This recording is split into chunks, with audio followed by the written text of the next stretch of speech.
Banjara Hills road ప్రమాదంతో alert అయ్యారు traffic పోలీసులు. ఇప్పటి వరకు రాత్రి నిర్వహించే డ్రంక్ అండ్ డ్రైవ్ డే టైంలో కూడా స్పెషల్ డ్రైవ్ చేస్తున్నారు. సిటీలో రోడ్లపై మద్యం మత్తులో వాహనాలు నడిపే వారిని పగటిపూట కూడా బ్రీత్ అనలైజర్స్ తో చెక్ చేస్తున్నారు.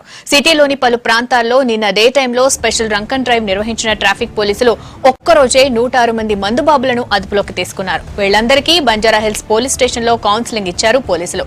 డ్రంక్ అండ్ డ్రైవ్ లో పట్టుబడితే పిల్లలతో పాటు తల్లిదండ్రులపై చర్యలు తీసుకుంటామన్నారు పోలీసులు.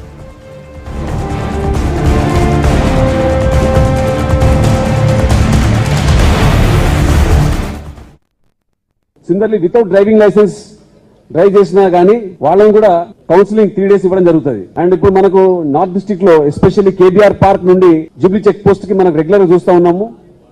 రేసింగ్ జరుగుతూ ఉంది. Cars as well as motor cycles వాళ్ళు విచ్చలవిడిగా చేస్తా ఉన్నారు. ఇట్లాంటి కేసుల్లో వాళ్ళ మీద రిపీట్ అఫెన్సెస్ చేస్తే మాత్రం వాళ్ళ మీద ఐపీసీ సెక్షన్ కింద కేసులు లా అండ్ ఆర్డర్ నమోదు చేపించి వాళ్ళని కోర్టుకు హాజరుపరిచే ఆలోచన కూడా మేము ఇక్కడ నుంచి చేపడతామని చెప్తున్నాం.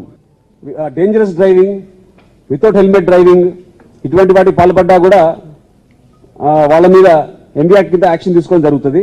జనవరి 2015 నుండి జూలై 2016 వరకు టోటల్ గా నార్త్ డిస్ట్రిక్ట్ లో 11,566 కేసులు బుక్ చేయడం జరిగింది. ఇది డ్రంక్ అండ్ డ్రైవ్.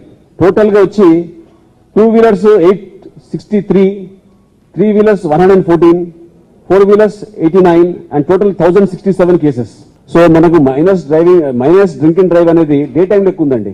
ఎవరైతే ఈ మైనర్స్ ఇప్పటి కేసుల్లో దొరుకుతారో వాళ్ళ స్కూల్ మేనేజ్మెంట్స్ కూడా లెటర్ రాయడం జరుగుతుంది. రస్టికేట్ టెంపరీ, రస్టికేట్ అంటే వాళ్ళ స్కూల్ నుంచి కాలేజ్ నుంచి మినహాయించేలాగా కొంతకాలం పనిష్మెంట్ కింద దానికోసం కూడా లెటర్ రాసేయడానికి